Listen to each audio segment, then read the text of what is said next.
Good morning, YouTube. Unfortunately, the Ferrari behind me has some blown headers. So are you recording all of the nefarious activities? Video channel, my name is Dan, and we are at my dealership, NG Supercars, and this Ferrari F430 is for sale. But when we bought it, well, we immediately realized it has blown headers. We gotta replace them, and unfortunately, because we want to be able to sell it to people who live in California, we're gonna replace it with some OEM headers instead of some aftermarket ones. So normally this is when it's a great opportunity to just upgrade to some aftermarket headers because, well, they're better, they sound better, they make more power, and well, there's one problem that is on the 430, the factory headers have integrated precats. So if you do aftermarket headers, none of them I'm aware of have the precats, so you're gonna get a check engine light, you won't pass emissions in California. Now you can pass emissions in most states with the headers because you can just get a tune. So how do we know that this thing has blown headers? Well, I'm gonna start it up and you'll be able to hear it. So this Ferrari F430 over here does not have blown headers. So I'm gonna start that one up first and I'm gonna let the camera pick up the sound for it and you'll be able to hear what it sounds like when they're not blown. And then we're gonna start up this one and you're gonna be able to hear when they're blown. And it's pretty obvious. It basically sounds like an exhaust leak when you see one of those, like, I don't know, Nissan Altimas driving down your street and it's you're making that sound. That's what it sounds like. Let me fire it up and then you'll be able to hear it, and then we'll get wrenching and replace it with some factory OEM headers. All right, we're in the 430 with the good headers. So we're gonna start it up, and it's really obvious when you first start the car. So here we go. All right, so you can hear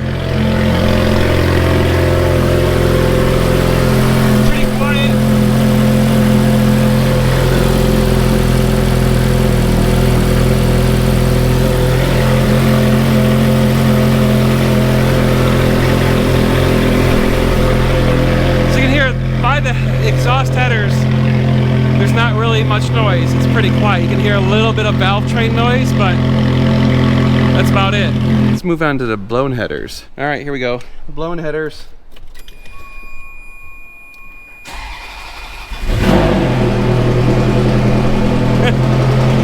Listen to that. It sounds terrible.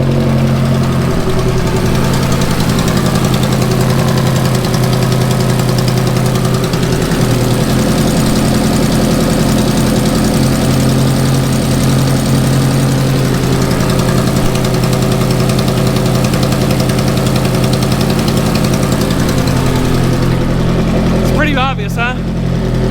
Yeah.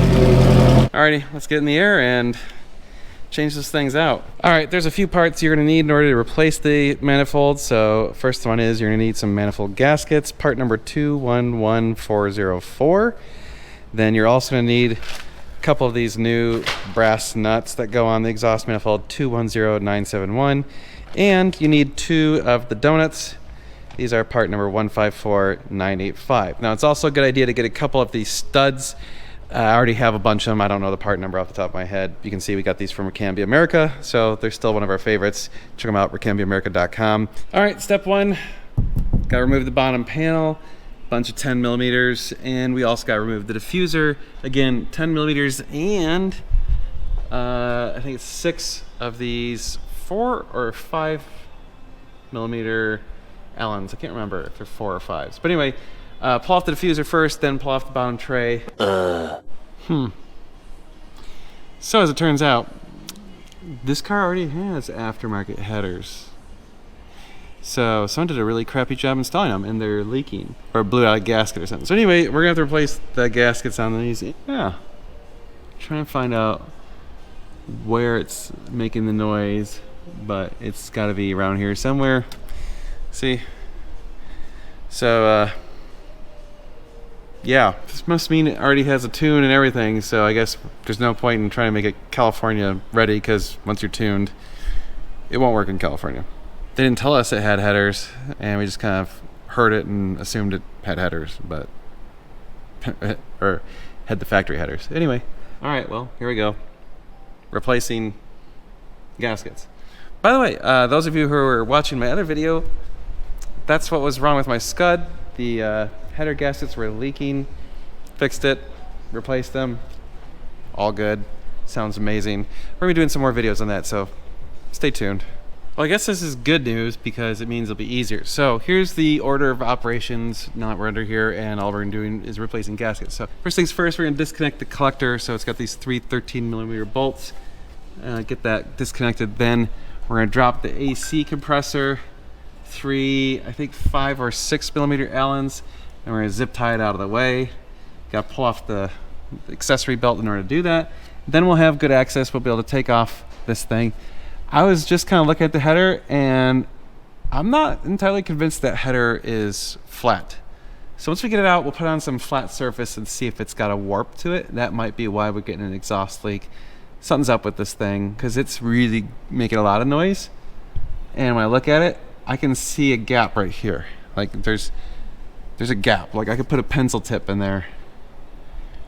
That's not good. I want to know who did this install because they just straight up did not put in one stud and bolt. Wow, that's awesome. We're already this far, so we might as well remove it. But that's probably the cause, almost definitely. But might as well. I mean, again, there's a big gap right here, so I want to make sure that this thing is square. We're going to replace the gasket anyway. All right, that was record fast for me. Got the header out. It's only been less than 30 minutes, partly because they used the wrong nuts. So they used these nuts. These nuts. Yeah, they used these nuts. And these are not the correct nuts. These are the correct nuts. And these are one of those things where you really, really should use the correct nuts because those nuts are oblong. The correct ones are oblong in a way that they're not, like once they're on, they don't like to reverse out. They kind of like get bound up and stay.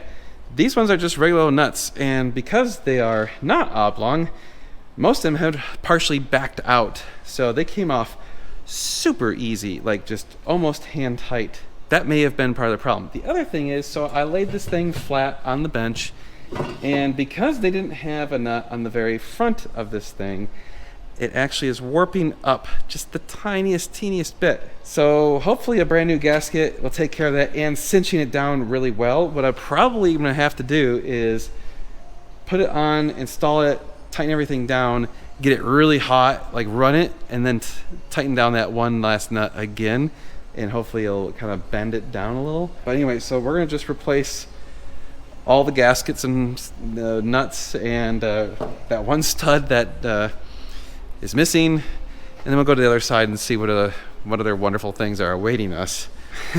Can't wait. Oh, we got another surprise. The gasket is not a factory gasket. It's like a really thick gasket, and it looks check this out. So there's like it's kind of hard to see, there's a little material squished in there. Well, this side of it, look at all the material is gone. Straight gone. I think I found our problem. Well, there you go. That would cause an exhaust leak. So let's do factory gaskets because they're probably a bit better than that thing. The header must have come with this aftermarket hardware. I would just buy the factory hardware anyway. They have pretty good gaskets, and certainly these brass nuts that don't back out are really important. They don't have a name on them, so I don't know what brand it is, so I can't shit on them, but whatever brand it is, ain't doing it right. All right, this header fought me a little bit harder to get out, but still wasn't too bad. Now this one does have a bit of a warp to it, so check this out. I set it on a flat table. See that? I can tilt it back and forth. And just in case you're saying, oh, it's just a table, if I move it around, it still does it. In an ideal world, we would take this to get like sanded down to be perfectly flat. It'll probably seal with the gasket. It's not ideal. So my suspicion is that whatever company is manufacturing that headers, that's why they're using these big fat gaskets with all this material, because they can't manufacture it flat. And so they're just like, well, we'll just stick a big ass gasket in there and it'll solve all our problems. It's not working. So just make better headers, you know, make stuff flat where it's supposed to be flat. So I guess we'll try putting that in. The other one was actually fairly flat, although like I said, the tip of it kind of curved up. We'll give it a shot. And worst case scenario is I'm pulling these damn things out again. All right, YouTube, I got both headers in, everything's bolted up, cinched down. So I guess it's time to start up and see if we get any noise. Oh, getting a phone call. It's a scam. Well, let's drop it down, start it up, and see what we got before we put on the bottom tray, because, well, if it's still got a leak, we're going to have to pull them back off. And I think at that point, we'll probably just replace the headers, because I'm not entirely confident these are good headers. They're probably on, like, the very low end of headers. But, I mean, if they work, they work. So let's hope they work. All right, here we go.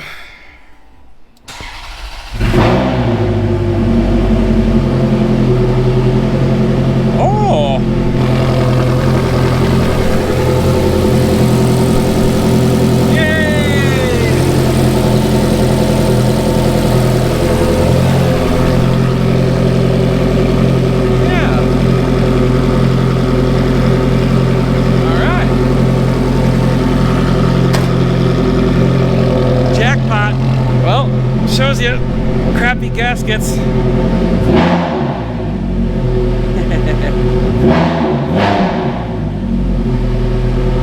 Oh yeah. All right. Well, there you have it. All right, let's get the bottom tray on, and this thing is done.